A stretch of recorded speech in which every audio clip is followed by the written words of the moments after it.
अरे यार, कौन आ गया आप डिस्टर्ब करने के लिए? देखना जरा चुकंदी कौन है। ले कलुआ, तेरा पार्सल आ गया।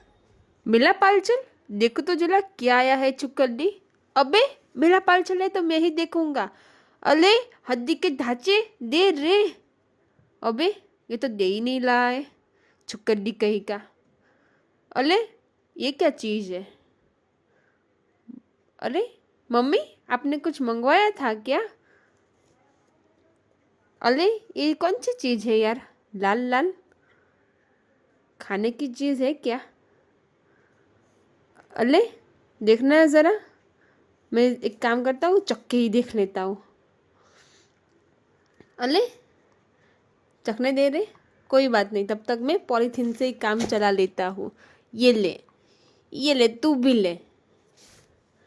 अबे, पॉलीथीन फट दी मैंने। ही हा हा हा।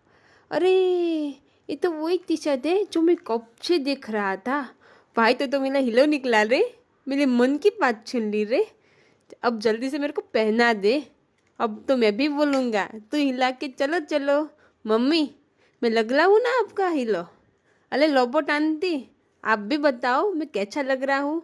अरे, दीदी को तो मैंने दिखाया ही नहीं। दीदी कहाँ गई? दीदी को बुलाता हूँ और उन्हीं को दिखाता हूँ। दीदी, ओ दीदी, किधर हो आप? दीदी ज़रा इधर आओ। देखो मैं कैसा लग रहा हूँ। अरे चुन्नो, क्या हुआ बेटा? क्या लाया तू? अरे देखो दीदी, मैं अच्छा लग रहा हूँ ना? ये तो बहुत ही कंफर्टेबल टी शर्ट है और प्यारा भी। अनंत भाई और लिलियो भाई, थैंक यू। और हाँ, मेरा शुक्र तेरे को भी थैंक यू।